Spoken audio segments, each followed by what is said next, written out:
watu wetu wa Baringo South wamekuja wamejenga town ya Mkutani. Hujasimamisha.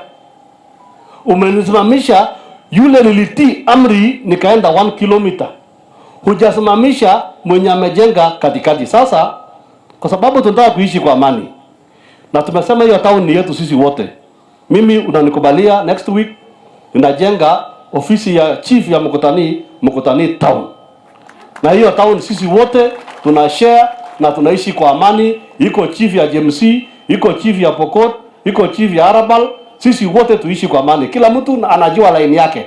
Anajua hii ni watu yangu, anajua hii ni watu yangu. Sio ni sawa jameni? Tumemnga jijulo au kainsighten. Usiseme kwamba Kamket ameinsight watu, amefanya hapana, nimesema tu kwa heshima na kwa njia ya utaratibu.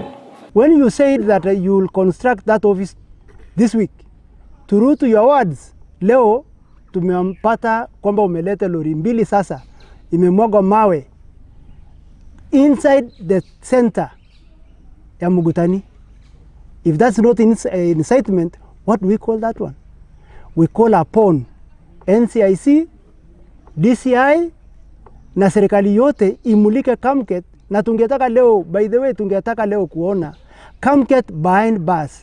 Tumekuja kusema tunahofia sahi ile amani ambayo tangu watu wetu warudi Mkutani, tangu tutoe watu hapa baada hiyo masaka, na venye watu wamekuwa pamoja, watu wetu wa Pokot kutoka Tiaty na watu wetu wa Baringo South huwa wanakutana kwa hiyo center kufanya maendeleo, ukulima bila shida.